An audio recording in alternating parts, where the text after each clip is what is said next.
कोशिश करते हैं।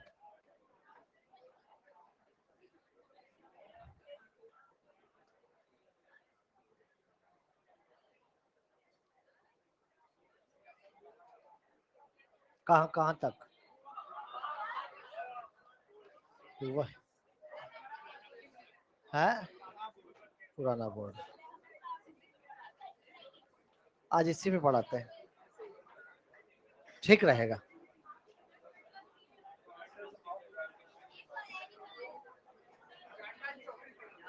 ओहो,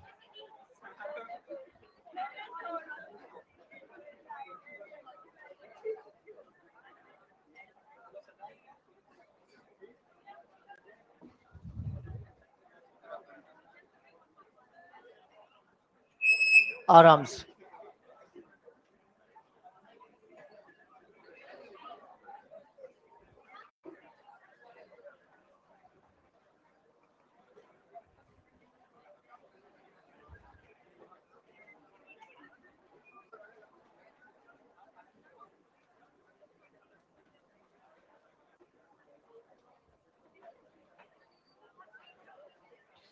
तो कल हम बायोडाइवर्सिटी लॉस के कारण पढ़ रहे थे, कॉजेज ऑफ बायोडाइवर्सिटी लॉस, और उसमें आप बच्चों ने 4 कारण बताए थे: habitat loss and fragmentation, over exploitation, alien species invasion, को एक्सटिंक्शन। तो उसमें से हैबिटेट लॉस एंड फ्रेगमेंटेशन हमने पढ़ लिया है।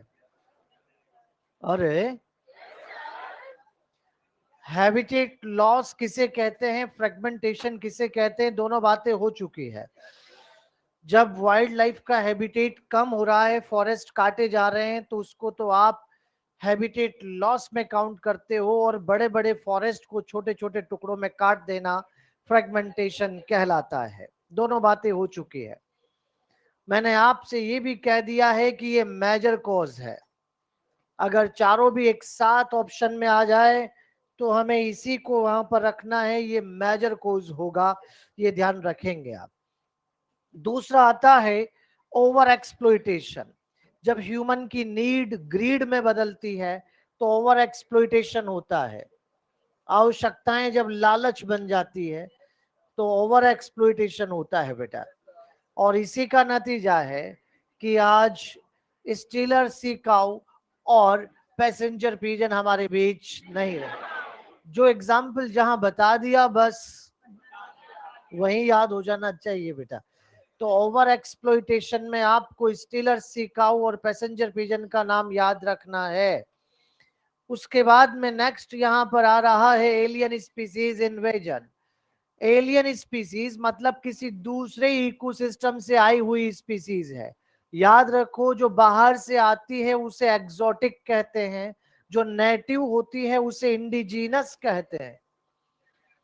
तो बाहर से आने वाली स्पीसीज अगर खतरनाक होती है, घातक होती है, तो वो नेटिव स्पीसीज को, इंडिजीनस को नुकसान करती है।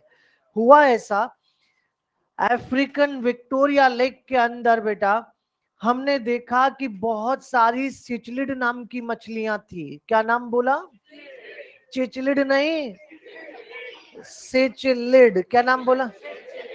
सिचलिड के नंबर बढ़ रहे थे तो हमने सोचा कि प्रीडेटर लाके छोड़ते हैं, क्योंकि प्रीडेटर बायोलॉजिकल कंट्रोल मेथड करता है। जब उसे लाके छोड़ेंगे तो खा पी के कंट्रोल कर देगा। तो हमने वहां बड़ी मछलियां नाइल पर्च को लाके छोड़ा। क्या नाम बोला? क्या आप सब जानते हैं कि प्रीडेटर प्रूडेंट तब तक ही होता है जब तक उसके पास ऑप्शन ज्यादा हो? अरे, जिसके पास ऑप्शन ही एक है वो काहे का प्रूडेंट होगा? वो तो उसी को खाएगा ना। नाइल पर्च ने इतना खाया कि इसे निपटा ही दिया। तो क्या नाइल पर्च वहां पर बाहर से आई हुई स्पीसीज है? बोले तो एलियन स्पीसीज है। क्या उसने सिचलिड को खत्म कर दिया? ये एग्जाम्पल याद रहेगा सबको। इसी तरह से अपने इंडिया में पार्थेनियम ग्रास, लैंटाना और Eichhornia water hyacinth, Eichhornia water hyacinth जल कुंभी भी कहते हैं बेटा, ये खतरनाक वीड हैं और तीनों बाहर से आई हैं। अगर आपसे पूछा जाता है कि पार्थिनियम ग्रास, लेंटाना, आइकोर्निया में क्या कॉमन है, तो तीनों एक्सोटिक है, बाहर से आई है। क्या बच्चे आप जानते हैं कि बाहर से आने वाली स्पीसीज अनजाने में भी आती है और जानबूझ के भी लाई जाती है? आइकोर्निया को जानबूझ के लाया गया क्योंकि इसके फ्लावर का कलर अच्छा था। हमने सोचा कि हमारी इंडियन वाटर बॉडीज में अगर उगेगी तो वो अच्छी दिखेंगी, पर क्या पता था कि इंडिया का एनवायरनमेंट, स्पेशली बंगाल का एनवायरनमेंट, इसको इतना भा जाएगा। गजब की ग्रोथ करती है और वाटर बॉडीज को ब्लॉक कर देती है, तभी तो इसको टेरर ऑफ बंगाल कहते हैं। ठीक बात है। लेंटाना और पार्थिनियम अनजाने में पहुंचे हैं, और ये तीनों भारी वीड है। क्या तीनों एक्वेटिक वीड हैं? हाँ, तीनों एक्वेटिक नहीं, आइकोर्निया है एक्वेटिक वीड तो बेटा, बाकी ये दोनों टेरेस्ट्रियल में ग्रो कर रही है, लेकिन हाँ वीड तीनों है। इसी प्रकार से हमारे इंडिया में अफ्रीकन कैटफिश क्लेरियास गेरीपाइनस आ गई। क्या नाम बोला? मैंने नहीं सुना। क्या बोला? इसकी साइज हमारी इंडियन कैटफिश से बड़ी होती है बेटा, तो इसको इलीगल इंट्रोड्यूस करवा दिया क्योंकि लालच के चलते हुए ऐसा हुआ कि भाई बड़ी साइज की मछली है तो पैसे ज्यादा मिलेंगे। जब इंडियन कैटफिश और ये दोनों साथ में ग्रो कर रही थी तो फिर रिसोर्स कम पड़े, और जब रिसोर्स कम पड़ेंगे तो फिर सुपीरियर इंफीरियर आएगा, और सुपीरियर की प्रेजेंस में इंफीरियर या तो हट जाए, या अगर ऐसा है तो गॉस कॉम्पिटिटिव एक्सक्लूजन आ रहा है। हमारे इंडियन कैटफिश को भारी नुकसान उठाना पड़ा। तो क्या ये सारे एग्जाम्पल सब बच्चों को याद हो गए हैं? नाइल पर्च ने किसको खत्म किया? चिचलिड, सिचिलिड। बार बार चिचलिड कौन बोलता है ये? यहाँ पार्थिनियम ग्रास, लेंटाना और आइकोर्निया। पार्थिनियम ग्रास को कैरेट ग्रास भी कहते हैं, सब जानते ही हैं। बिल्कुल, वो मैंने बता दिया था। अगर ऐसा है तो ये तीनों भारी वीड हैं और तीनों एक्सोटिक हैं, लेकिन तीनों एक्वेटिक वीड। हाँ, ये ध्यान रखना, क्वेश्चन की लैंग्वेज में बस इसी तरह से उलझाया जाता है और हम तो वीड देख के टिक कर देते हैं, तो इसलिए वहां पर थोड़ा ध्यान से पढ़ना है। बेटा आपको चीजें बहुत सारी आती है और भी अच्छे से आ रही है, बस एक्यूरेसी बढ़ानी है कि हमें वहां सिली मिस्टेक ना करें। गलत होने पर हम यही कह देते हैं ना, सिली मिस्टेक हो गई। तो वो सिली मिस्टेक क्यों होती है उसके कारण पे हमें जाना पड़ेगा। जो गलतियां होती है उसको तुरंत लिख लिया करो कागज पे, क्योंकि वर्क आपको ही करना है। सबकी गलतियों के मोड अलग अलग हो सकते हैं, एक जैसी गलती सब करे जरूरी थोड़ी ना है, लेकिन आपकी गलती आपसे अच्छा कोई नहीं जानता, तो आपको उस पे वर्क करना है, टाइम मैनेजमेंट पे वर्क करना है। बाद में ये कह देने से काम थोड़ी चलता है कि मेरे पास टाइम नहीं बचा था, ऐसा कह के तो हमने अपने आप को तसल्ली देके छोड़ दिया बस, लेकिन क्वेश्चन तो नहीं हो पाए ना। तो टाइम मैनेजमेंट कैसे करना है, हमें एक्यूरेसी कैसे बढ़ानी है, जीरो एरर पे कैसे जाना है, उन उन तरह से आगे बढ़ते रहना है, इस बारे में सोचना पड़ेगा, रात दिन विचार करना पड़ेगा कि आगे कैसे बढ़े। भाई 1 साल के लिए फुल्ली डिवोटेड होना पड़ेगा, दुनियादारी को छोड़ना पड़ेगा, ये समझना है बेटा, तभी जाके कुछ अच्छा हो पाएगा, वरना तो फिर भारी पड़ता है, बहुत भारी। आगे चलते हैं, और यहां पर नेक्स्ट आता है को एक्सटिंक्शन, तू नहीं तो। ये वहीं पॉसिबल है जहां म्यूचुअलिज्म, ऑब्लिगेटरी रिलेशन होते हैं, वहीं पर ऐसा होता है। बेटा ये वहां भी हो सकता है जहां पर होस्ट और पैरासाइट स्पेसिफिक रिलेशन है, जिसमें होस्ट नहीं तो पैरासाइट भी नहीं। लेकिन इसे उल्टा मत बोलना कि पैरासाइट नहीं तो होस्ट, ये नहीं चलेगा बेटा। बेटा क्या आपने पक्सिनिया का नाम सुना है? पक्सिनिया अपनी जिंदगी में 2 होस्ट यूज करता है, कौन कौन से? वीट और बारबेरी। अगर दोनों में से कोई एक चला गया तो क्या पक्सिनिया मरेगा? हाँ, लाइफ साइकिल कंप्लीट नहीं हो पाएगी तो मरेगा कि नहीं मरेगा। इसका मतलब बायोडाइवर्सिटी लॉस से डिजीज और पेस्ट साइकिल पे फर्क पड़ रहा है, क्योंकि होस्ट मर रहे हैं तो फिर उनके पैथोजन जो वहां पर थे वो भी तो मर रहे हैं ना। कुछ बच्चे कह देते हैं कि सर अच्छा ही तो हुआ पक्सिनिया मर गया, बीमारी कर रहा था। अरे पहले ये भी तो देखो कि होस्ट मर गया। मैं मलेरिया खत्म करना चाहता हूं, क्या ह्यूमन को मार दूं? समझ पा रहे मेरी बात? अगर ऐसा है तो बच्चे यहाँ पर समझ जाइए, हमें इस चीज को क्लियर करना पड़ेगा कि होस्ट भी तो मर रहे हैं ना वहां पर। तो बायोडाइवर्सिटी लॉस से क्या क्या चीजें हो रही है, ये सब आपके एनसीईआरटी आपको यहां पर लिख के दे रही है। ये लाइंस आप यहां पर पढ़ें, और एक लाइन का मतलब आप मुझे समझाएंगे क्या क्या लिखा है। In general loss of biodiversity in region में lead to decline in plant production. बहुत बढ़िया। लोअर रेजिस्टेंट टू एनवायरमेंटल, ये क्या है? कैसे? जैसे ड्रॉट, ड्रॉट जल्दी आने लग जाएगा, रेजिस्टेंट कम हो रहा है। इंक्रीज, अब ये लाइन मुझे समझाओ। Increase variability in certain ecosystem process such as plant productivity, water use and pest and disease. ये तो मैंने समझा ही दिया आपको, वेरिएबिलिटी आ रही है क्योंकि होस्ट मर रहे हैं। प्लांट प्रोडक्टिविटी में कैसे वेरिएबिलिटी आ रही है? गजब, आपने जो भी मन में कहा, बहुत बढ़िया बेटा। मान लीजिए ये रहा एक फॉरेस्ट, अब मुझे बताते चलिएगा आप, मैं जो पूछूं आपसे। और ये रही एक एक्वेटिक बॉडी जहां पर कुछ कुछ फाइटोप्लैंक्टन ग्रो कर रहे हैं। जल्दी बताइए, फॉरेस्ट की प्रोडक्टिविटी कम या ज्यादा? यहाँ की प्रोडक्टिविटी कम। कंपैरेटिव तो ऐसा ही है ना बेटा। एक दिन कोई आया और सारे पेड़ काट के ले गया। अब यहाँ की प्रोडक्टिविटी क्या हो गई? तेज बरसात, बरसो। क्या जब तेज बरसता है तो बह जाते हैं? टॉप सोइल यहां से बह के इधर आ गई। यहाँ का मिनरल कम या ज्यादा? यहाँ फाइटोप्लैंक्टन की ग्रोथ कम या ज्यादा? तो यहाँ की प्रोडक्टिविटी कम या ज्यादा? और जहां कम होनी चाहिए वहां, जहां ज्यादा होनी चाहिए वहां, यही तो वेरिएबिलिटी है। प्रोडक्टिविटी में वेरिएबिलिटी डेवलप हो रही है। जिन इकोसिस्टम्स की प्रोडक्टिविटी कम होनी चाहिए थी वहां पर बढ़ रही है, और वो जो बढ़ रही है ना, वो आगे चलकर एक्सटिंक्शन को लीड करवाएगी। क्योंकि जब इतने ज्यादा ये ग्रो कर जाएंगे तो नीचे ऑक्सीजन कम हो जाएगी और नीचे वाले मर जाएंगे। अगर ऐसा है तो बेटा जहां प्रोडक्टिविटी कम वहां कम, वहां ज्यादा हो रही है, जहां ज्यादा वहां कम हो रही है। इस तरह से वेरिएबिलिटी डेवलप होती जा रही है।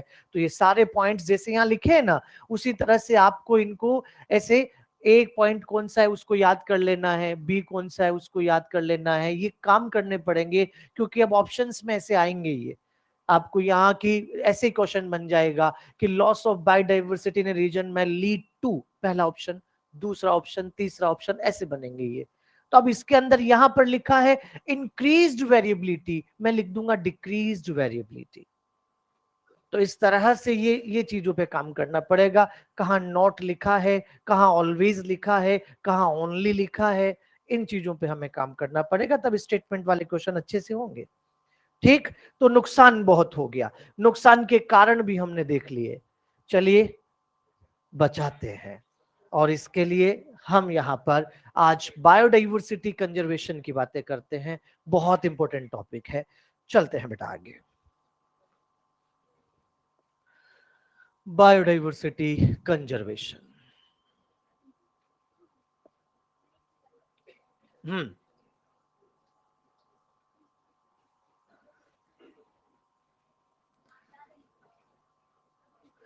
बायोडाइवर्सिटी कंजर्वेशन, इन लाइनिंग वाले पेज में किसी को दिक्कत तो नहीं है? क्या की दिक्कत है इसमें? दिख नहीं रहा आपको? अच्छा, बायोडाइवर्सिटी कंजर्वेशन दो प्रकार का होता है बेटा। जो जहां की स्पीसीज है उसको उसी के एरिया में बचा लेना, इन सीटू, उसे वहां से हटाकर किसी सुरक्षित जगह पर, एक्स सीटू। क्या जो जहां की है उसे वहीं पर प्रोटेक्शन दे देंगे तो ये ऑन साइट कंजर्वेशन भी कहलाता है। अगर उसे वहां से हटाकर किसी दूसरी जगह पर ले गए तो इसे ऑफ साइट कंजर्वेशन के नाम से भी पुकारेंगे। बेटा अगर डायरेक्ट क्वेश्चन आता है कि एक्स सीटू इन सीटू में कौन अच्छा, इन सीटू अच्छा है, क्योंकि उसके एरिया में उसे सबसे अच्छा एनवायरनमेंट मिलता है। वहां पर अगर वो स्पीसीज रहती है तो उसकी ग्रोथ बहुत अच्छे से हो पाती है। अगर ऐसा है तो इन सीटू ज्यादा अच्छा होगा। लेकिन अगर आपको यहाँ पर क्वेश्चन की लैंग्वेज में लिख दिया जाए क्रिटिकली एंडेंजर्ड, एक्स सीटू अच्छा हो जाएगा, क्योंकि उसके इलाके में उसे जरूरत से ज्यादा खतरा आ चुका है। अगर ज्यादा टाइम तक रही तो अरे उसे वहां से उठा मतलब हटा लो। अगर ऐसा करेंगे, समझ पा रहे हैं आप मेरी बात, क्योंकि लंबे टाइम तक वहां रखना उसके लिए खतरनाक है, बहुत बुरा हो जाएगा। तो डायरेक्ट क्वेश्चन आता है इन सीटू एक्स सीटू में कौन अच्छा, तो क्या कहना, क्रिटिकली एंडेंजर्ड है। तो आओ एक एक करके इनको हम समझते चलते हैं, और सबसे पहले बात करेंगे इन सीटू के मेथड्स पे। और इन सीटू मेथड में सबसे पहला मेथड आता है बायो डाइवर्सिटी हॉटस्पॉट। मैं सब समझा दूंगा बेटा, बस आप आराम से सुनते रहो, आप अपने कोई भी विचार व्यक्त ना करो। बायोडाइवर्सिटी हॉटस्पॉट कहते किसको हैं? अच्छा, वो ऐसे, हाँ, गजब। एक्चुअली ये इंटरनेशनल लेवल पे डेवलप हुआ कंसेप्ट है। ये रही हमारी अर्थ। आज भी अकॉर्डिंग टू एनसीईआरटी, आज भी हमारी अर्थ पे बहुत सारी स्पीसीज ऐसी है जो इंतजार कर रही है कि कोई उन्हें बचाने आएगा। क्योंकि बहुत सारी कंट्रीज ऐसी है जहां पर बायोडाइवर्सिटी बहुत ज्यादा है, लेकिन प्रोटेक्शन के लिए जो होना चाहिए वो नहीं हो पा रहा। तो यूनाइटेड नेशन ने कहा कि ये तेरा ये मेरा नहीं चलेगा, नुकसान हुआ तो भुगतना सबको पड़ेगा।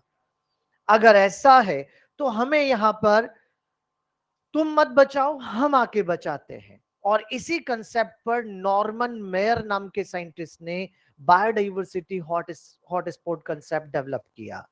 किसे कहेंगे बायोडाइवर्सिटी हॉटस्पॉट? ध्यान देंगे, हमने हमारी अर्थ पे ऐसे एरिया को सेलेक्ट, लेबल, मार्क कर लिया जिस एरिया में 3 क्वालिटी होनी चाहिए। हर एरिया में कितनी क्वालिटी? 3।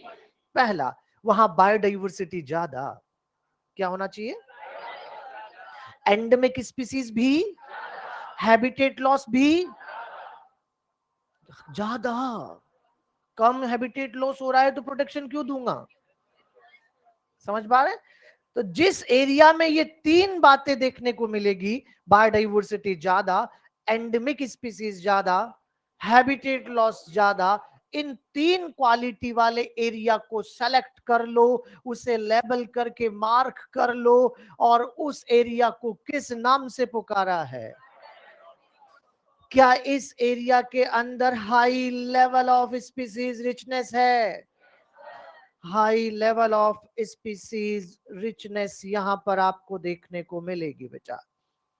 यहां high level of species richness है, यहां पर हाई डिग्री ऑफ थ्रेट है, संकट की डिग्री ज्यादा है, खतरे की degree, and degree of threat is directly proportional to habitat loss. क्योंकि जहां हैबिटेट लॉस ज्यादा है वहीं पर तो संकट ज्यादा है। बेटा यहां पर याद रखें, यहां हाई लेवल ऑफ एंडेमिज्म हो रहा है। एंडेमिज्म मतलब एंडेमिक स्पीसीज का मिलना। बच्चों एंडेमिक स्पीसीज कहते किसको हैं? जो उसी एरिया में मिलती है, उसी एरिया में मिलती है। अगर आज मैं ऐसा कह दूं तो कोई गलत नहीं कि बायोडाइवर्सिटी हॉटस्पॉट एक प्रकार से देखा जाए तो मेगा डाइवर्सिटी जोन है बेटा। इनका टोटल एरिया हमारी अर्थ पे लेस देन 2% है बेटा। अगर सच में कहूं तो 1.4% है बेटा। यहां गजब का कंसेप्ट हुआ बायोडाइवर्सिटी हॉटस्पॉट। इतने से एरिया को प्रोटेक्शन देकर ऑन गोइंग एक्सटिंक्शन को 30% रिड्यूस कर दिया। जिस रफ्तार से एक्सटिंक्शन हो रहा था ना, उसको 30% कम कर दिया गया। बहुत ही अच्छा कंसेप्ट रहा बायोडाइवर्सिटी हॉटस्पॉट। नेक्स्ट स्टेटमेंट समझ में आया तभी हाँ भरना। अगर हमने high level of species richness area को प्रोटेक्शन दिया तो कम एरिया के प्रोटेक्शन से ज्यादा स्पीसीज को बचाया। अगर हमने high level of species richness वाले एरिया को प्रोटेक्शन दिया तो कम एरिया के प्रोटेक्शन से ज्यादा स्पीसीज को बचा लिया। ठीक बात। क्वेश्चन आ रहा है, गिवन में से कौन सा एक बायोडाइवर्सिटी हॉटस्पॉट में नहीं मिलता? पहला ऑप्शन है high level of species richness, दूसरा ऑप्शन है एक्सेलरेटेड हैबिटेट लॉस, मिलता है। तीसरा ऑप्शन हमारे पास है high level of endemism, and fourth option है लेसर इंटर स्पेसिफिक कंपटीशन। गलत है, जहां डाइवर्सिटी ज्यादा वहां कंपटीशन। ठीक बात। तो बायोडाइवर्स, एनसीईआरटी लिखती है biodiversity hotspot area are accelerated habitat loss area. कुछ बच्चे कंफ्यूज होकर ये आके बोलते हैं कि सर काई का हैबिटेट लॉस, अब तो प्रोटेक्शन दे दिया ना। अरे पहले ये भी तो देख, क्या देख के हॉटस्पॉट बनाया? क्या जहां हैबिटेट लॉस ज्यादा हो रहा है हॉटस्पॉट एरिया है? हाँ, तभी तो उसको हॉटस्पॉट बनाया है हमने। हाँ, अब प्रोटेक्शन दे दिया, लेकिन उसको हॉटस्पॉट बनाने के लिए क्या क्या क्वालिटी देखी, ये तो आपको क्लियर हो रही है ना बेटा। तो accelerated habitat loss area hotspot area कहलाते हैं, तभी तो उनको हमने प्रोटेक्शन दिया है। तो यहां ऐसा कहना गलत नहीं है। ठीक बात। हमारे इंडिया में भी 3 हॉटस्पॉट हैं,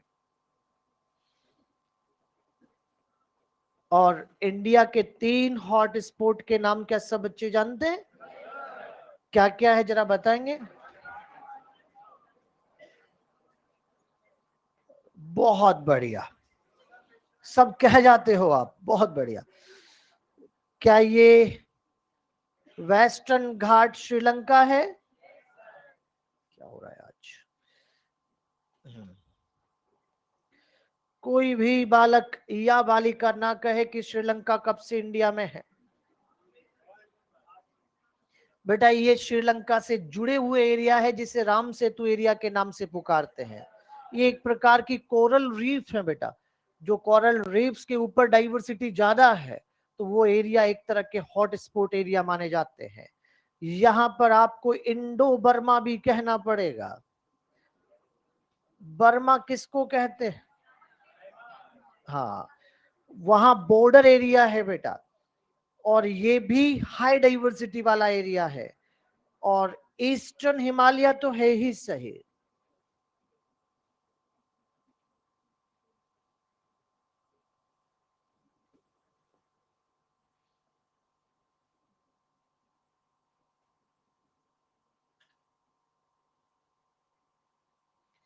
इसके अलावा हमने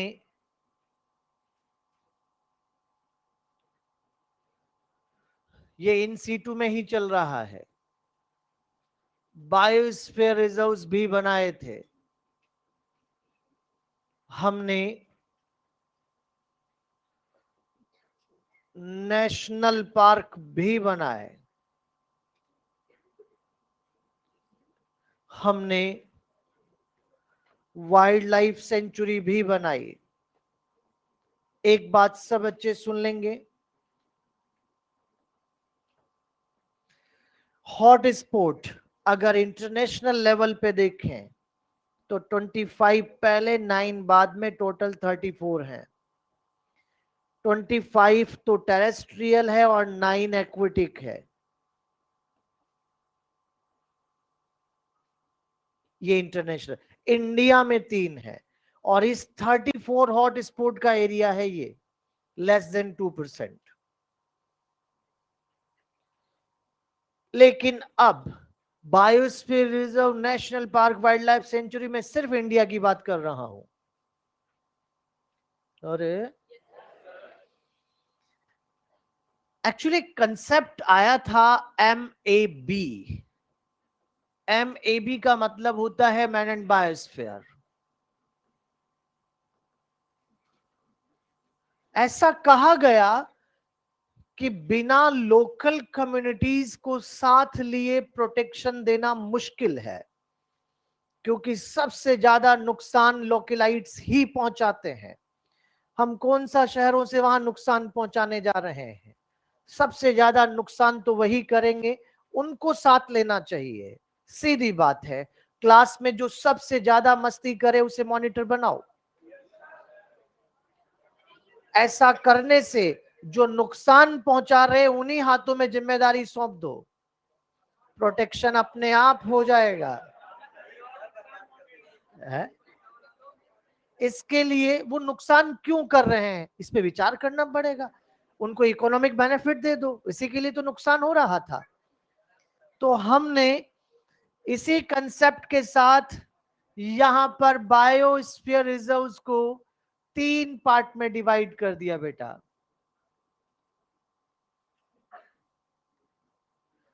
सबसे बाहर वाला एरिया जहां पर आपको वहां के लोकलाइट्स के घर दिख रहे हैं, दिखे क्या छोटे छोटे ये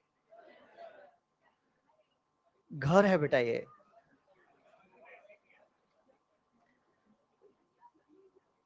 इसे ट्रांजिशन जोन या मैनिपुलेटिंग जोन भी कहते हैं। यहां एक्टिविटी अलाउ है, घूम सकते हैं, फिर सकते हैं, कोई दिक्कत नहीं। लेकिन उसके बाद आता है बाई परमिशन जाना है।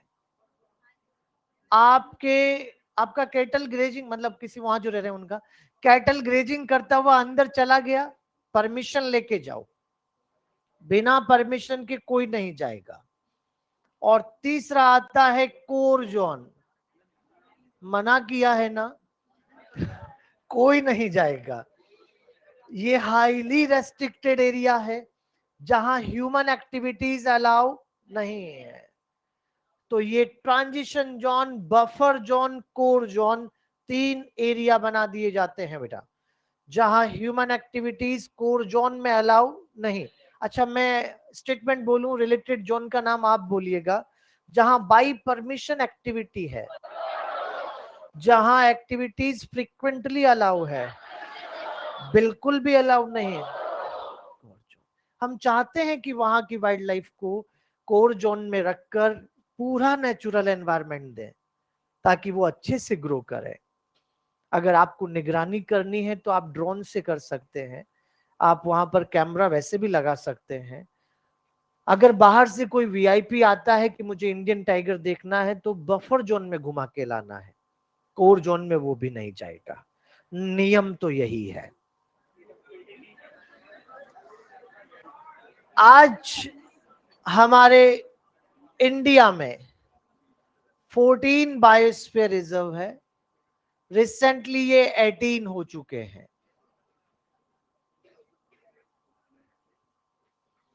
90 नेशनल पार्क है, रिसेंटली मोर देन 120 है। आपको तो यही याद रखना है, एनसीईआरटी 448 वाइल्ड लाइफ सेंचुरीज है बेटा, एनसीईआरटी।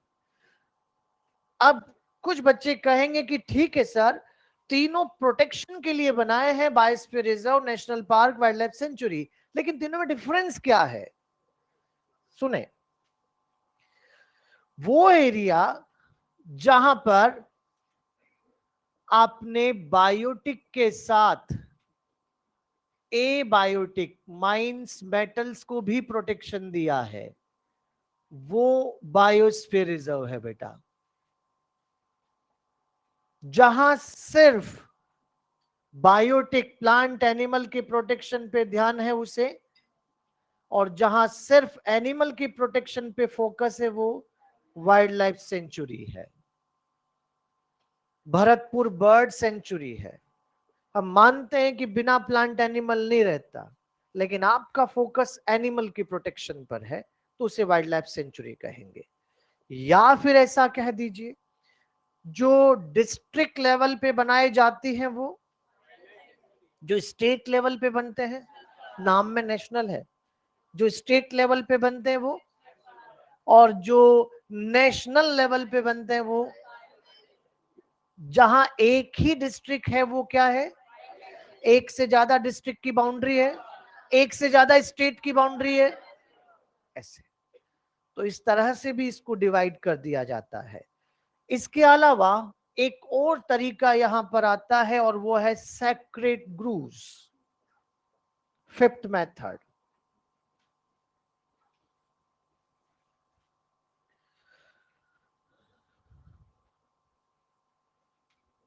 सैक्रेड ग्रूव एक तरह का ऐसा एरिया है जिनसे लोगों के कुछ इमोशन जुड़े हैं। हिंदी में इसे पवित्र उपवन कहते हैं। जैसे आपने 1731 अमृता देवी बिश्नोई वाली कहानी सुनी होगी। जोधपुर के किंग ने कहा था कि नया महल बनवाना है, लकड़ियों की जरूरत पड़ेगी, जाओ सैनिकों जंगल काट के लाओ। यही हुआ, पहुंच गए। लेकिन उस जमाने में आसपास के विलेज में रहने वालों के रोजगार के साधन फॉरेस्ट के प्रोडक्ट ही हुआ करते थे।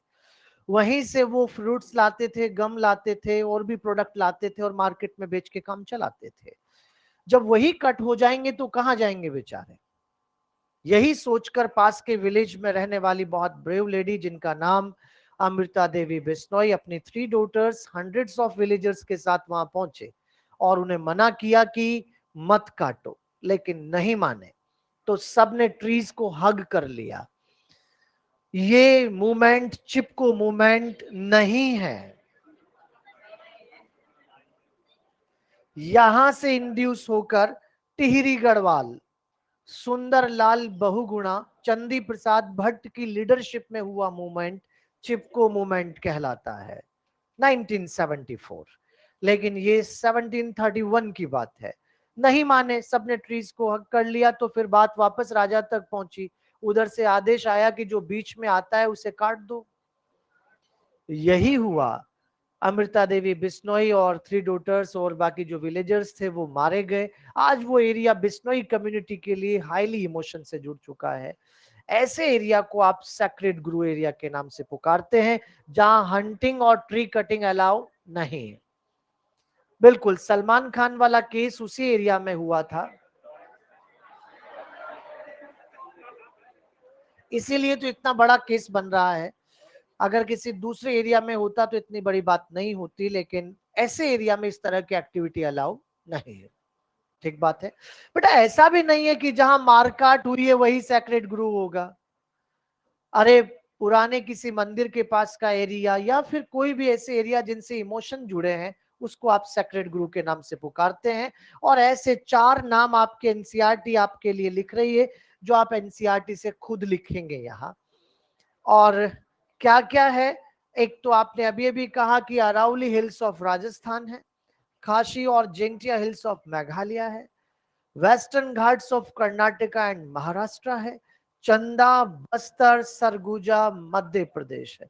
जिसमें बस्तर वाले एरिया अब छत्तीसगढ़ में है, लेकिन आपको तो एमपी ही करना है, एनसीईआरटी। समझ पा रहे हैं बेटा। तो यहां पर ये चारों नाम खुद से लिख लेंगे ना आप। तो ये 5 मेथड हो गई इन सीटू कंजर्वेशन, बहुत इंपॉर्टेंट है, टिप्स पे आ जानी चाहिए। और अब आता है एक्स सीटू कंजर्वेशन, पलट दे क्या पत्ता।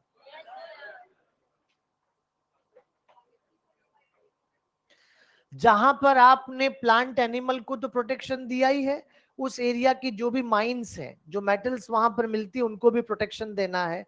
मतलब हिंदी में कहते हैं ना, अवैध खनन वहां से नहीं होना चाहिए, माइनिंग नहीं होना चाहिए, वो वाली बात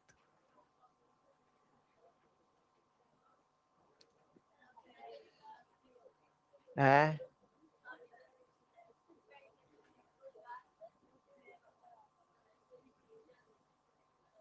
किन का क्या कह रहे हो?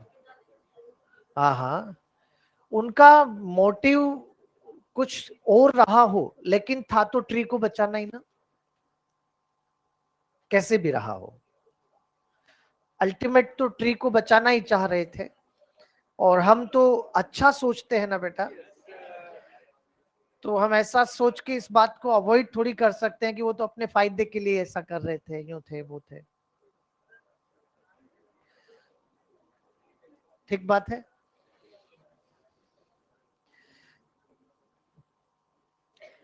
X situ conservation.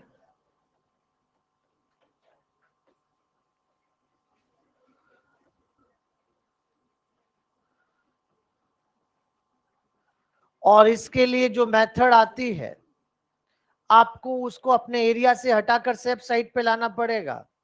प्लांट को बचाना चाहते हो क्या?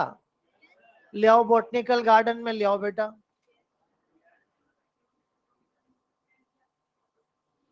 एनिमल को बचाना चाहते हो, लाओ लाओ जूलॉजिकल पार्क में ले आओ।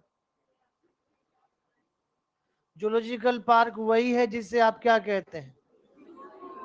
अच्छा, जू। ओहो, बहुत बढ़िया। इतना लंबा भी नहीं था बेटा। अरे वाइल्ड लाइफ सफारी पार्क भी तो बनाए जाते हैं ना। क्या होते हैं सफारी पार्क? अच्छा, जहां सफारी से घूमते हैं? नहीं, जहां सफारी ट्रैक्स बनाए जाते हैं, जहां आप खुली जीप में बैठ के घूम सकते हो और वाइल्ड लाइफ का आनंद ले सकते हो बेटा।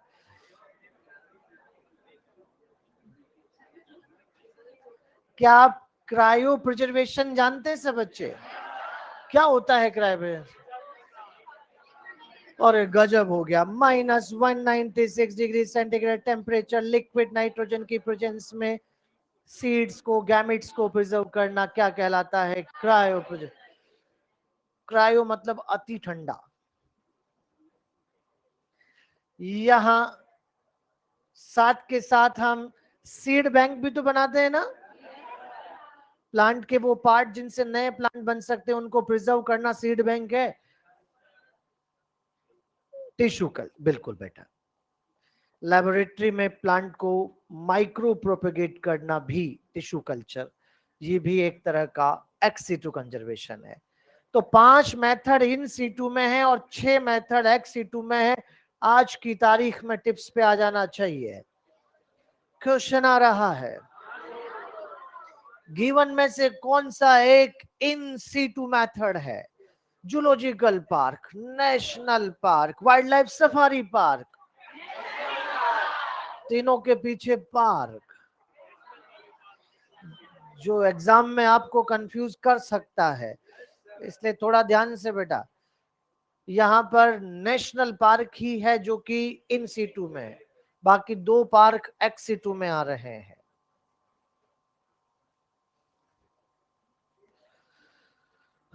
IUCN खतरे में आए हुए प्लांट और एनिमल को जिस बुक में मेंशन करती है, हाँ बेटा, लाल आंकड़ों की किताब, लाल बुक नहीं कहते।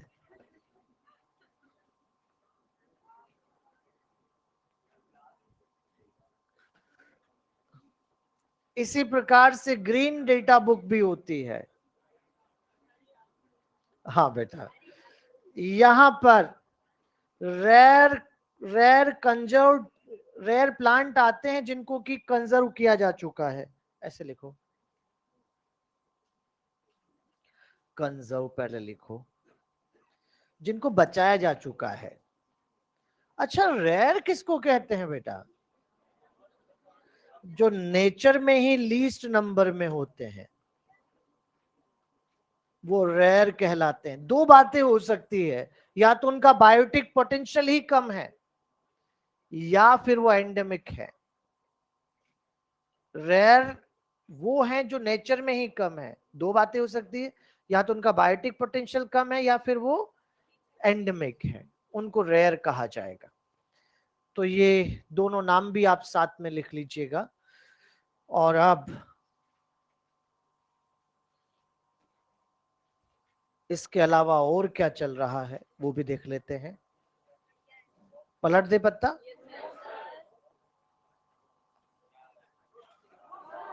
बेटा बेटा बेटा,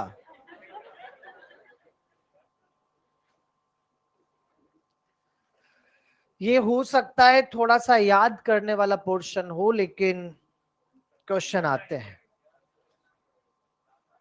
रटना तो बिल्कुल ही नहीं है बेटा,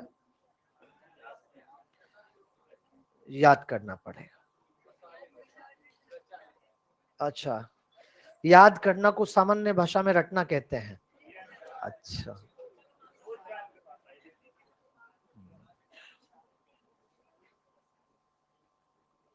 बहुत अच्छे कंसेप्ट बना रखे हैं आपने।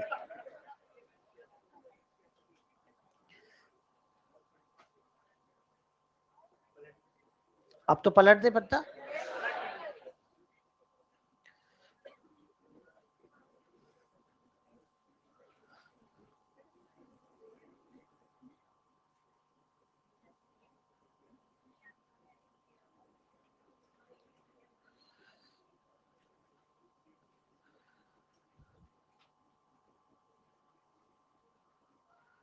अगर हम 20th सेंचुरी की शुरुआत को देखते हैं तो हमारे इंडिया का 30% लैंड एरिया फॉरेस्ट कवर हुआ करता था, लेकिन एंड में आते आते ये 21.54% ही रह गया। एनसीईआरटी पत्ता 284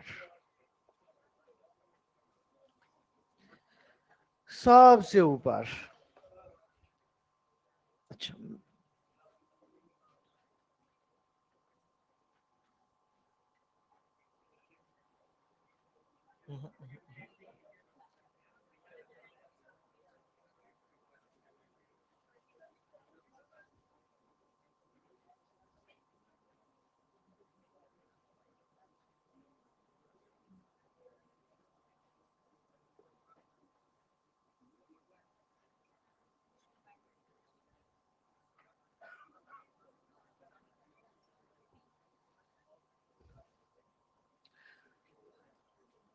20th सेंचुरी की शुरुआत में इंडिया का 30% लैंड एरिया फॉरेस्ट कवर था, लेकिन ये एंड आते आते 21.54।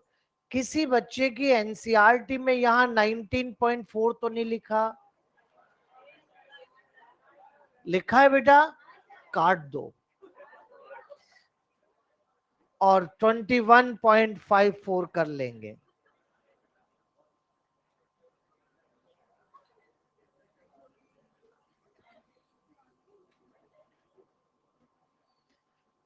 इसमें से भी ये फॉरेस्ट कवर हमारे पास रह गया, इसमें से भी केवल 12% ही डेंस फॉरेस्ट है। तो फिर फॉरेस्ट कवर को बढ़ाने के लिए क्या किया जा रहा है?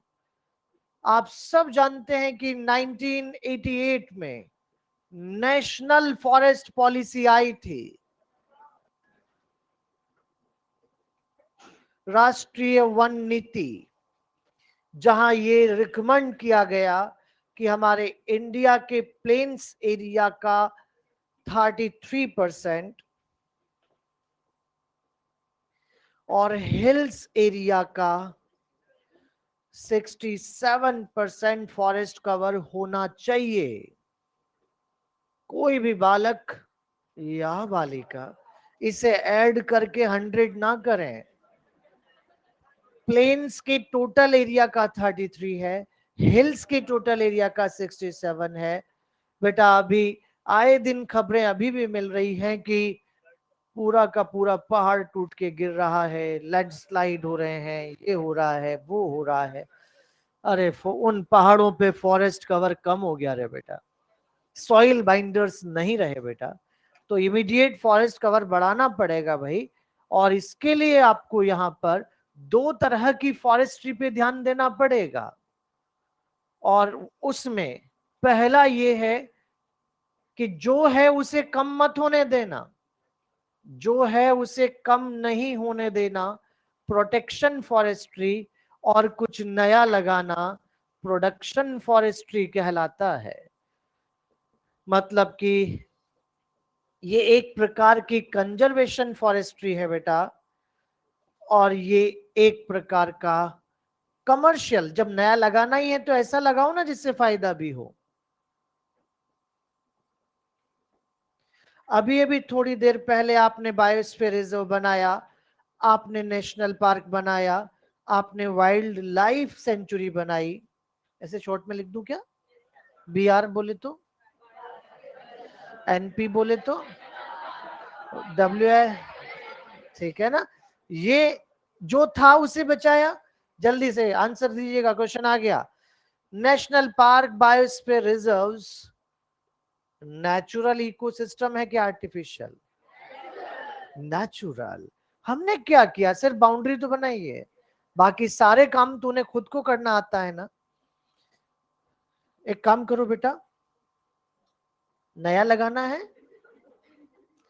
तो सोशल फॉरेस्ट्री करो। गांव के किनारे खाली पड़ी जमीन है ना, रोड के किनारे कुछ वेस्टलैंड पड़ी है ना, उस पर इकोनॉमिक इंपोर्टेंस के प्लांट लगाए जाए। आजकल जब हाईवे बनते तो ग्रीन बेल्ट बनती है ना, उसको भी हम सोशल फॉरेस्ट्री के नाम से ही पुकारते हैं। एक काम करो, फार्मर्स को समझाओ, आपके पास बड़े खेत है भाई, बस फ्री का ही ढूंढता रहा कर तू। एग्रो फॉरेस्ट्री, एग्रो फॉरेस्ट्री मतलब कि हमें एग्रीकल्चर के साथ कुछ एरिया में हॉर्टिकल्चर करना है, बागवानी, मतलब फ्रूट्स के ट्रीज लगाने हैं, मैंगो ट्री, ऑरेंज ट्री, जो भी है आपके इलाके के हिसाब से जो भी वो लगाइए। जैसे ये यहाँ पर ये बड़ा खेत है ना, तो थोड़े से एरिया में आप यहाँ पर ऐसे ट्रीज, ये मशरूम नहीं ट्री है बेटा, बाकी के एरिया में आप अपनी खेती करो ना, कोई दिक्कत नहीं। तो इस तरह से फार्मिंग के साथ में अगर ऐसा करेंगे तो उसको एग्रो फॉरेस्ट्री कहते हैं। तो ये दो तरीके से हम फॉरेस्ट कवर बढ़ा सकते हैं। इसके अलावा, अलावा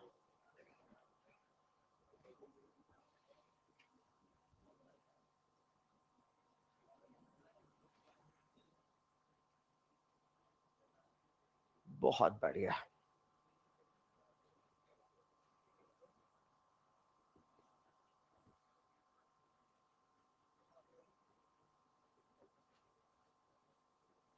जाओ।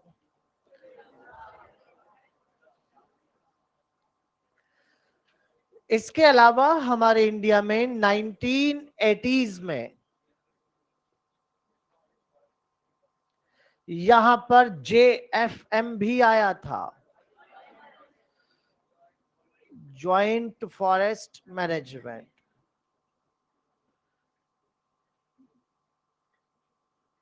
एनसीईआरटी पॉइंट चल रहे हैं बेटा, एनसीईआरटी, एनसीईआरटी, एनसीईआरटी। थोड़ा सा, हल्का सा जरूरी है, जरूरी उतना। यहां पर 1974 चिपको मूवमेंट भी आप याद रखेंगे।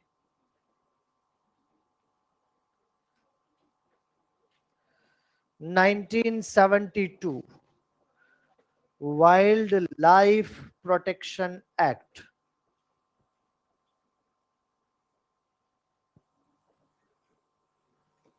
To 2002 biodiversity act.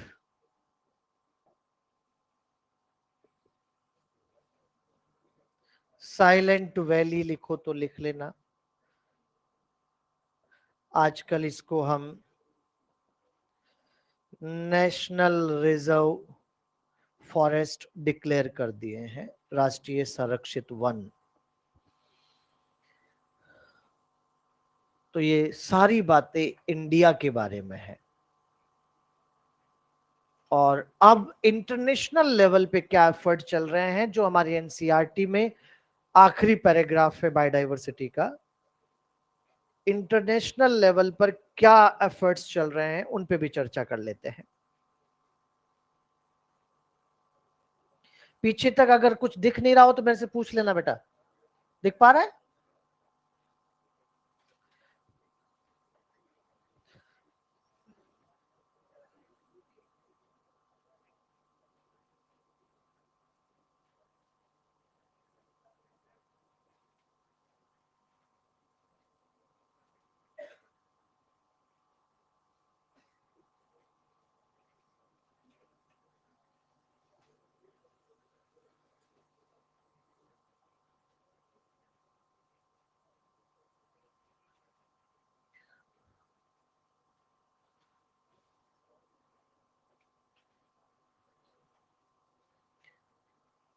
हो गया, पलट दूं?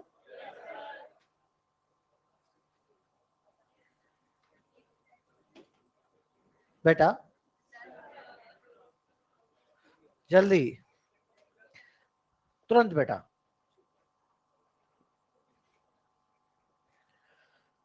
अगर इंटरनेशनल लेवल पर हुए एफर्ट्स की बातें करते हैं तो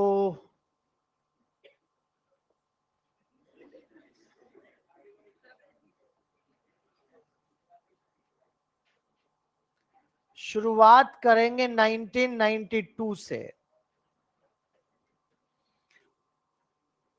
अर्थ समिट हुआ था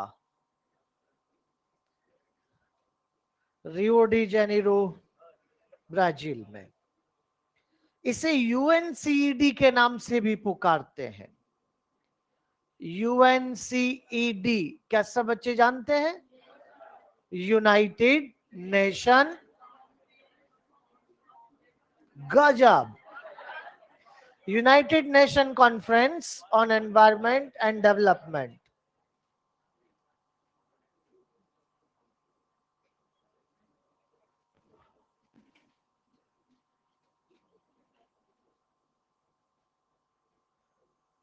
एनवायरमेंट एंड डेवलपमेंट, सभी बातों पे चर्चा हो रही थी यहां। हमारे इंडिया से पीवी नरसिम्हा राव भी यहां पहुंचे, उस टाइम की प्राइम मिनिस्टर वही थे। यहां बायोडाइवर्सिटी लॉस पे भी चर्चा थी, तो पॉल्यूशन पे भी चर्चा थी। हमारे इंडिया से जब प्राइम मिनिस्टर गए तो उन्होंने वहां जाकर चिंता जताई कि पॉल्यूशन हो रहा है, बायोडाइवर्सिटी का लॉस हो रहा है। जो बाकी की कंट्रीज से जो रिप्रेजेंटेटिव्स आए थे उन्होंने भी चिंता जताई। ये शब्द चिंता जताई मैं इसलिए कह रहा हूं क्योंकि सब चिंता ही जता रहे थे, कुछ कर नहीं पाए। क्योंकि जब ऐसी बातें होती है तो डेवलप्ड और डेवलपिंग कंट्रीज के बीच में झगड़ा हो जाता है।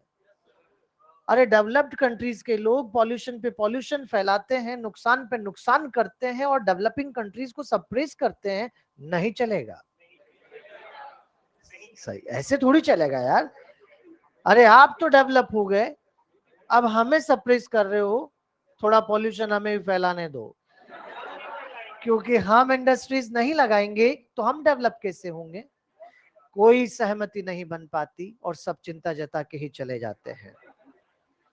लेकिन यूनाइटेड नेशन को इस बात की चिंता बनी हुई है, और आज मैं बातें बायोडाइवर्सिटी की कर रहा हूं इसलिए बीच वाले को एस्केप कर रहा हूं, लेकिन पॉल्यूशन में हम बीच वाले को भी इंक्लूड करेंगे। तो ठीक 10 साल बाद यहाँ, नहीं बीच में भी हुआ है, 1995, 6, 7, बहुत कुछ बातें बतानी है अभी आपको। लेकिन ठीक 10 साल बाद बायोडाइवर्सिटी लॉस को लेकर एक बार फिर जोहान्सबर्ग साउथ अफ्रीका में बुला लिया जाता है, और इस बार वर्ल्ड समिट हो रहा है जो कि सस्टेनेबल डेवलपमेंट पे किया गया था। सस्टेनेबल डेवलपमेंट का मीनिंग होता है डेवलपमेंट नहीं रुकेगा लेकिन लॉस भी कम से कम होगा। और यहाँ जितने भी कंट्रीज आई हुई थी उन्होंने सब ने ये बिल्कुल कसम नहीं खाई, शपथ ली कि आने वाले 2010 तक बायोडाइवर्सिटी लॉस को कम करने के अच्छे कदम उठाए जाएंगे। अब वो क्या किया गया आपको कोई लेना देना नहीं, आपको सिर्फ इतना कहना है कि 2010 बायोडाइवर्सिटी ईयर के नाम से पुकारा जाता है। बायोडाइवर्सिटी ईयर के नाम से पुकारा जाएगा, ठीक बात है। तो ये आपके एनसीईआरटी का बायोडाइवर्सिटी का आखिरी पैराग्राफ है जो ये यहाँ है, उसमें यही सब कुछ लिखा गया है बेटा, ठीक बात। इसके अलावा दो बड़ी बड़ी ऑर्गेनाइजेशन तो बेचारी लगातार वर्क कर ही रही है बायोडाइवर्सिटी को बचाने के लिए। IUCN जो कि गवर्नमेंट ऑर्गेनाइजेशन है, और इसके अलावा WWF,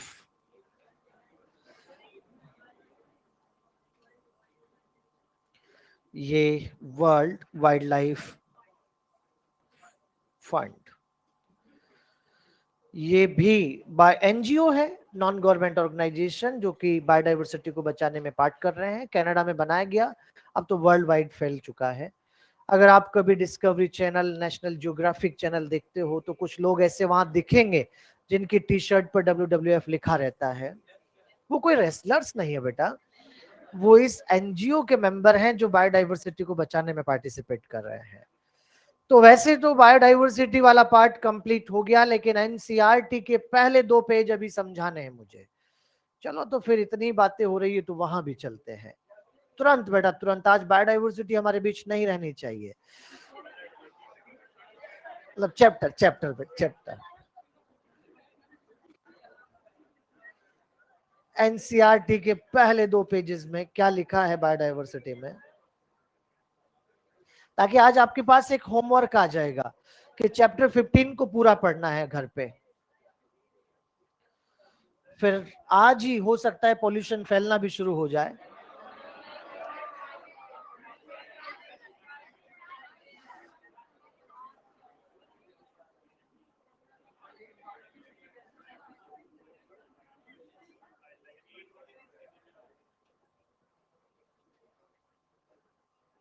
बेटा बायोडाइवर्सिटी क्या है, वैसे एक बहुत ब्रॉड टर्म है। बस अब बात और चीत नहीं होगी, आराम से बैठ जाइए बेटा, आराम से। एडवर्ड विल्सन नाम के साइंटिस्ट ने प्रॉपर डिफाइन किया है कि sum total of gene diversity, species diversity and ecosystem या इकोलॉजिकल डाइवर्सिटी कहलाती है biodiversity. Sum total of gene, species और इकोलॉजिकल डाइवर्सिटी को बायोडाइवर्सिटी कहते हैं। क्या है जीन डाइवर्सिटी? जब एक स्पीसीज के अंदर डिफरेंट टाइप के जीन होते हैं तो उसको जीन डाइवर्सिटी के नाम से पुकारते हैं। आप कहेंगे कि सर एक स्पीसीज का जेनेटिक कॉन्स्टिट्यूशन तो ऑलमोस्ट एक जैसा है, फिर डिफरेंट टाइप ऑफ जीन का क्या मतलब है? अरे डिफरेंट टाइप ऑफ जीन में मैं जीन के चेंज की बात नहीं कर रहा, एलील के चेंज की बात कर रहा हूं। जिस तरह से, सिंपल एग्जांपल, जिस तरह से ह्यूमन में कलर का जीन, मेलेनिन बनाने का जीन सबके पास, लेकिन क्या मेलेनिन की कंसंट्रेशन सबके पास एक जैसी? कहीं डोमिनेंट, कहीं मॉडरेट, कहीं रिसेसिव। इसका मतलब एलिलिक लेवल पे हमारे पास डाइवर्सिटी है। इसी तरह से आपके एनसीईआरटी ने आपको एग्जाम्पल दिया है राउल्फिया वोमिटोरिया, बिल्कुल सही बात। राउल्फिया वोमिटोरिया नाम का जो प्लांट है, इससे केमिकल, ये हिमालय पे मिलता है, और इससे केमिकल हम एक्सट्रैक्ट करते हैं जिसका नाम, हाँ, रेसरपाइन, रेजरपाइन, जो भी आप कहें। ये यहाँ पर हिमालय की अलग अलग हाइट पर है, यहाँ भी राउल्फिया वोमिटोरिया, यहाँ भी, यहाँ, तीनों के पास रेजरपाइन बनाने का जीन है, लेकिन तीनों में रेजरपाइन की कंसंट्रेशन एक जैसी नहीं है। क्या ये एलिलिक डाइवर्सिटी है? गजब। हमारे पास राइस की 50,000 से ज्यादा स्ट्रेन है बेटा। जब बायोटेक सर आपको पढ़ाएंगे तो 2 लाख कहेंगे, वो ज्यादा सही है, ये गलत नहीं, क्योंकि मोर देन है। मैंगो की 1,000 वैरायटी हमारे पास हुआ करती है। स्ट्रेन और वैरायटी का डिफरेंस जेनेटिक्स में सर बता देंगे आपको। जो पढ़ाएंगे सब बढ़िया पढ़ाएंगे बेटा, चिंता मत कर, तू बस पढ़ता जा बेटा।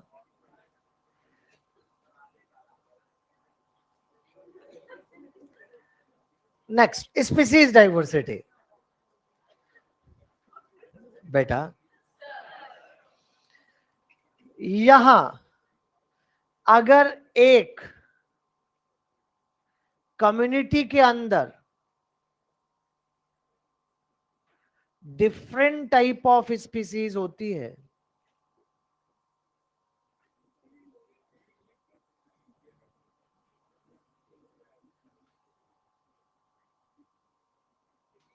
डिफरेंट टाइप,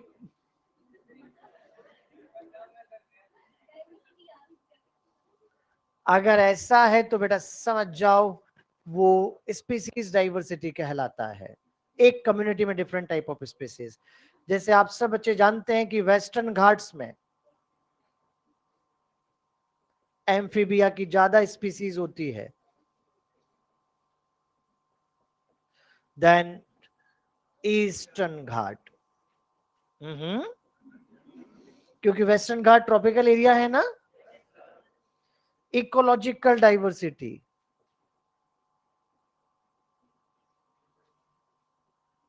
जब एक लैंडस्केप में डिफरेंट टाइप ऑफ इकोसिस्टम होते हैं, उसे आप यहां इकोलॉजिकल डाइवर्सिटी कहते हो बेटा। जैसे हमारा इंडिया गजब का डाइवर्स लैंडस्केप है, देन स्कैंडिनेवियन कंट्री नॉर्वे।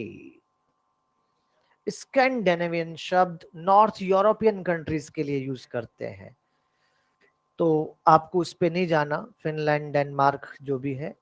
तो आपको यहाँ कहना है कि इंडिया और नॉर्वे को देखे तो ये तो नॉर्थ यूरोप में है, क्या है यहाँ, बर्फ ही बर्फ पड़ी है।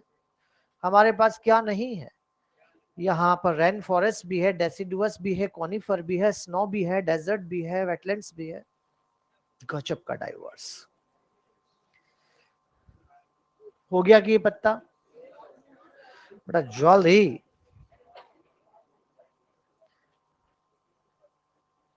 ये सब एनसीईआरटी के एग्जाम्पल हैं बायोडाइवर्सिटी में।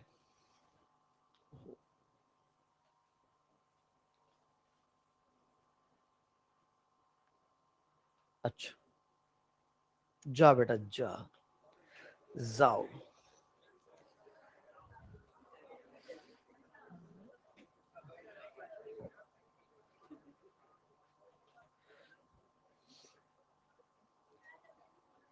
आज जल्दी छोड़ेंगे, 1:10 पे छोड़ेंगे आज। उधर जाया कर, वहां उधर वो नूरी मस्जिद है, तुम इधर जल्दी वाले में क्यों जाते हो। हाँ, उधर चलेंगे आज, अपन सब वहीं चलेंगे आज, ठीक। जो इधर जा रहे हैं वो चले जाओ, कोई बात नहीं, चलो। हाँ, वहाँ 1:50 का टाइम है, ठीक है। तो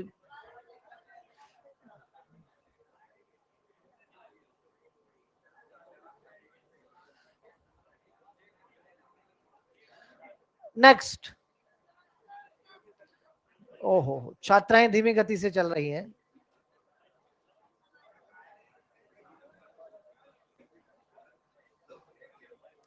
अगले पत्ते पे आए।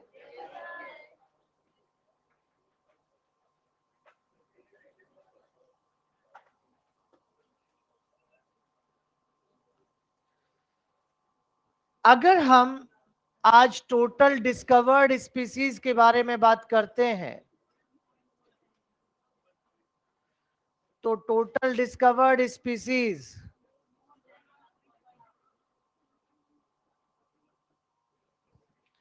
1.7 से 1.8 ज्यादा सही है, लेकिन ये गलत, क्योंकि मोर देन है बेटा। इसमें से अगर यहां पर हम इतना डिस्कवर है, तो फिर हमारी अर्थ पे टोटल कितना होगा उसकी भी तो बात करें। इतना तो डिस्कवर्ड है, टोटल कितना होना चाहिए। कुछ कह रहे थे कि 20 मिलियन, कुछ कह रहे थे कि 50 मिलियन, लेकिन इसी बीच एक साइंटिस्ट जिनका नाम था रॉबर्ट मे, उन्होंने कहा कि ना ना, इतना नहीं है, टोटल तो 7 मिलियन है।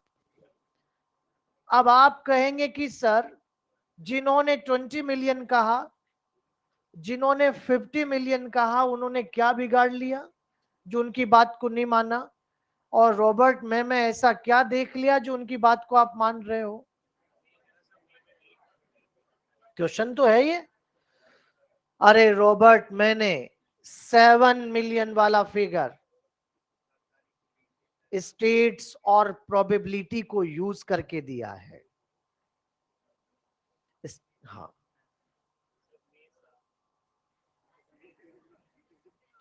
उन्होंने प्रोबेबिलिटी को यूज किया, स्टेट को यूज किया और हमें 7 मिलियन बताया। जो ऑलरेडी डिस्कवर्ड स्पीसीज है उनको बेस बनाकर वो इस फिगर पे पहुंचे। आप कहें सर कैसे यूज किया होगा प्रोबेबिलिटी और स्टेट को, तो हम कहेंगे कवरेज क्षेत्र से बाहर। अगर बायोलॉजी वालों को ये समझ में आ जाती तो मेंडल जीते जी सक्सेसफुल हो जाते। समझ पा रहे हैं क्या आप? तो हमने तो कहा कि रॉबर्ट में क्या कहा, स्टेट्स और प्रोबेबिलिटी को यूज कर रहे हो क्या? गजब, यही होगा। तो यहां इतना हमने टोटल मान लिया। आपके एनसीईआरटी भी बस इतना ही हिंट दे रही है कि इंसेक्ट जो सबसे ज्यादा है उनके रेशो को बेस बनाकर हम यहां तक पहुंचे हैं। और अगर इतना टोटल है और इतना डिस्कवर्ड है तो अब तक केवल 22% डिस्कवरी है। टोटल डिस्कवर्ड में क्या सब बच्चे मुझे एनिमल और प्लांट बताएंगे क्या, कितने कितने हैं? अच्छा बताओ, एनिमल कितना है? More than 70%। प्लांट कितने बेटा? 22%। जो 70% है उसमें से इंसेक्ट कितने हैं? इसको 100 मानेंगे तो इसका मतलब एनिमल्स में सबसे ज्यादा डाइवर्सिटी किसकी है? इसमें तो कोई दिक्कत नहीं किसी को। प्लांट्स में सबसे ज्यादा डाइवर्सिटी एंजियोस्पर्म। उसके बाद बारी किसकी आती है? फंजाई। ओवरऑल मैक्सिमम पूछा जाए तो ओवरऑल मैक्सिमम इंसेक्ट है बेटा। चलिए हम एनसीईआरटी पे चल के देखेंगे। पहले एक बात सुनो, क्या इस सारे डेटा में कहीं प्रोकैरियोट आए हैं क्या? नहीं, क्यों नहीं आए? दो दो बातें बोलते हैं। पहली बात, प्रोकैरियोट्स में बहुत सारी स्पीसीज ऐसी है जिनको लेबोरेटरी में कल्चर ही नहीं किया जा सकता, जैसे माइकोबैक्टीरियम लेप्री, लेप्रोसी का बैक्टीरिया। ये ऑब्लिगेट पैरासाइट होता है और जिनको लैब में कल्चर नहीं कर सकते, हम उनकी मॉर्फोलॉजी कैसे स्टडी करेंगे? तो इनको टेक्सोनॉमिकल जो क्लासिकल मेथड है उनसे स्टडी नहीं किया जा सकता, पहली बात। दूसरा, हर बात का बैक्टीरिया अलग है।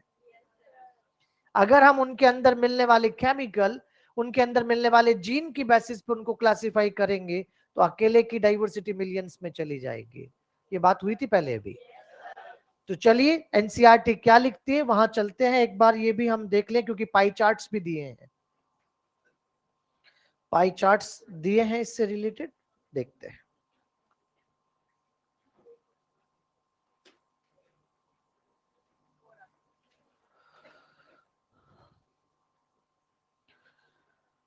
यहां पर जो पैराग्राफ अभी हम पढ़ रहे थे ये रहा। It should be noted that these estimates do not give any figure for prokaryotes. Biologists are not sure about how many prokaryotic species there might be.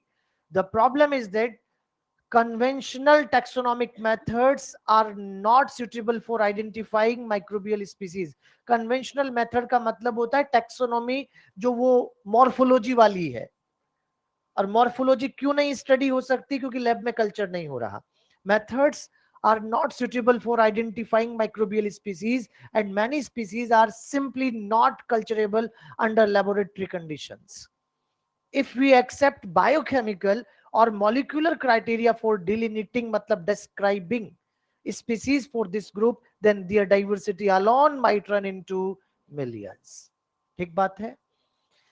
Pie charts जो ऊपर की तरफ आ रहे हैं, रट लेना। ये शब्द मैं कम बोलता हूं, लेकिन बोला है तो कोई बात जरूर है, क्योंकि बात क्या है वो भी सुनो।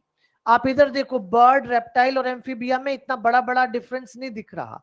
जब कंप्यूटर ऑपरेटर इनको बनाएगा तो बराबर ही बनाएगा, क्योंकि वो बायोलॉजी बैकग्राउंड से नहीं है। फिर आप मेरे से आके पूछेंगे कौन बर्ड कौन रेप्टाइल, मैं कहूंगा तो उसी सीक्वेंस में याद हो जाना चाहिए। चलो फिर भी एक काम करते हैं, 1 2 3 4 तो लिख ही लेते हैं। ये डिसेंडिंग ऑर्डर में होगा। 1 सबसे बड़ा ग्रुप होगा, 2 उससे छोटा, 3 उससे छोटा होगा। पहले पाई चार्ट में बताओ, 1 2 अदर एनिमल, 3 4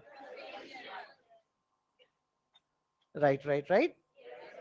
इधर बताओ, 1 2 3 4 5, यही करना इकोलॉजी में। 1 2, नीतू जी 13 में क्वेश्चन आया था। अरे नीट यूजी 13, एक साथ बोलते तो नीतू जी तो हो जाता है ना।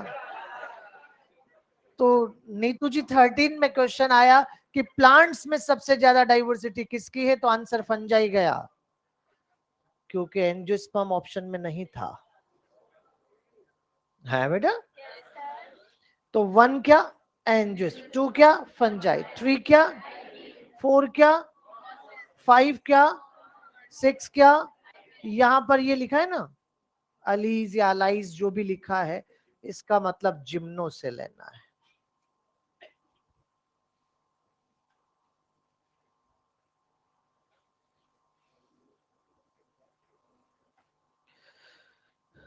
और अब आज की आखिरी बात बोल दे बेटा, लिखेंगे बोर्ड पे, बोलेंगे नहीं।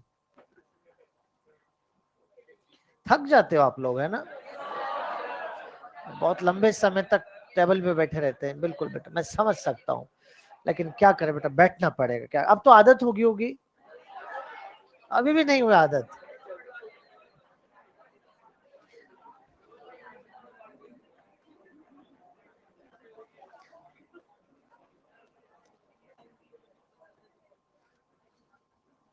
तो आज की आखिरी बात हो जाए। चलिए फिर इधर देखो,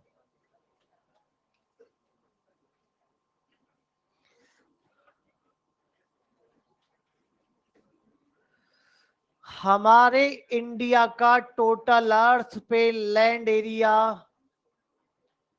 2.4%।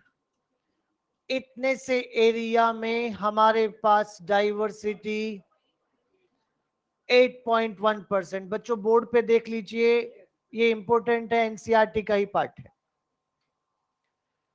इतने से एरिया में अगर हमारे पास डाइवर्सिटी 8.1% है, तो हमारा इंडिया 12 मेगा डाइवर्सिटी कंट्रीज में से एक माना जाता है। फिर आप मुझसे कहेंगे कि सर क्या इंडिया की टोटल डिस्कवरी हो गई क्या? मैंने कहा नहीं। तो फिर कैसे पता लग गया कि हमारे पास 8.1% डाइवर्सिटी है? वही स्टेट और प्रोबेबिलिटी। फिर आप कहेंगे सर कैसे?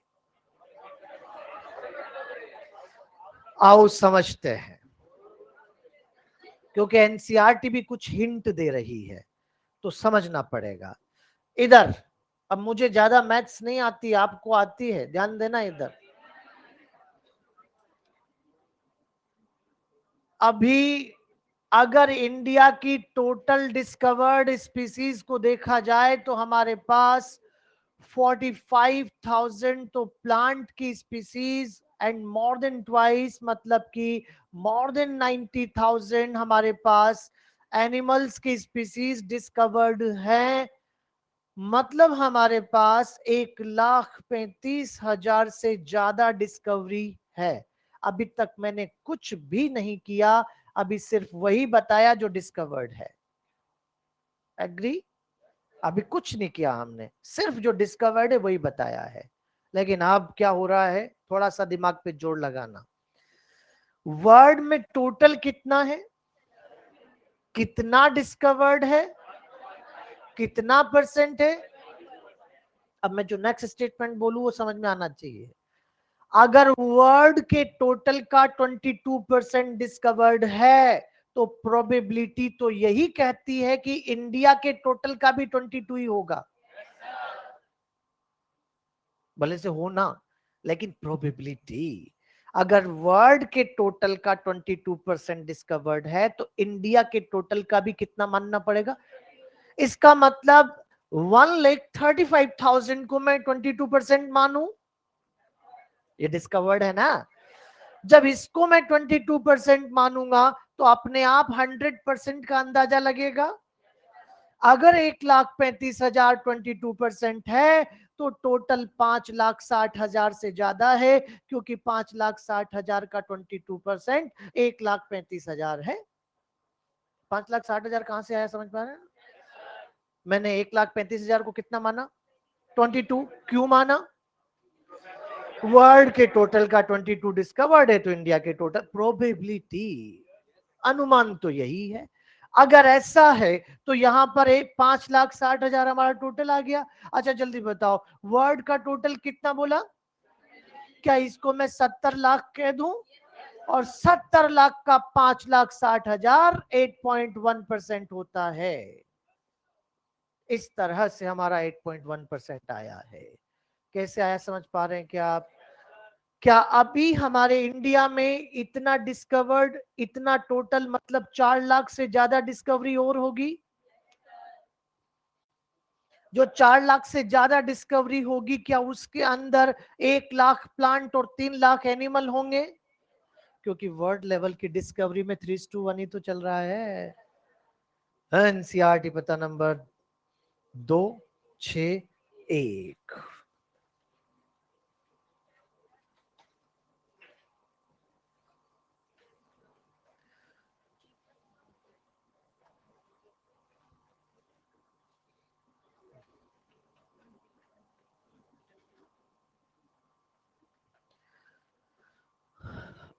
Although India has 2.4% of the world's land area, and its share of the global species diversity is an impressive 8.1%. That is what makes our country one of the 12 mega diversity countries of the world.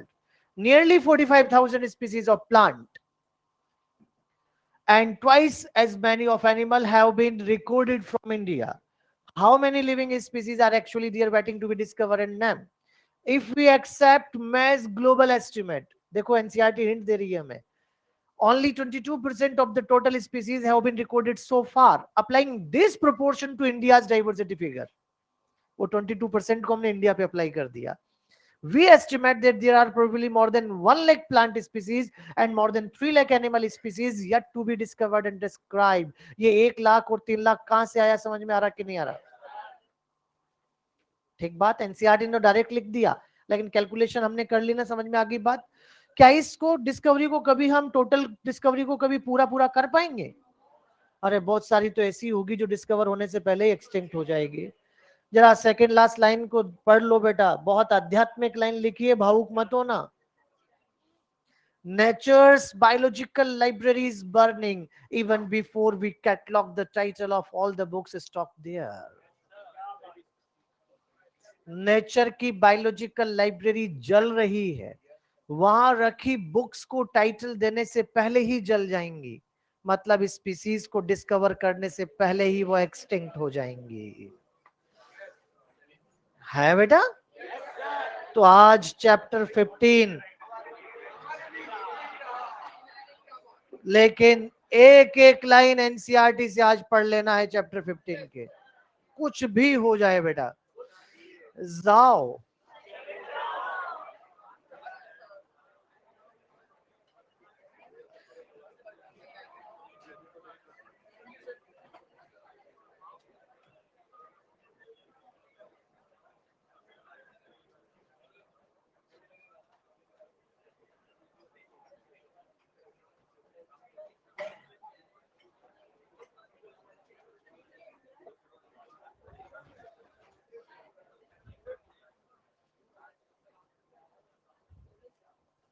अरे यार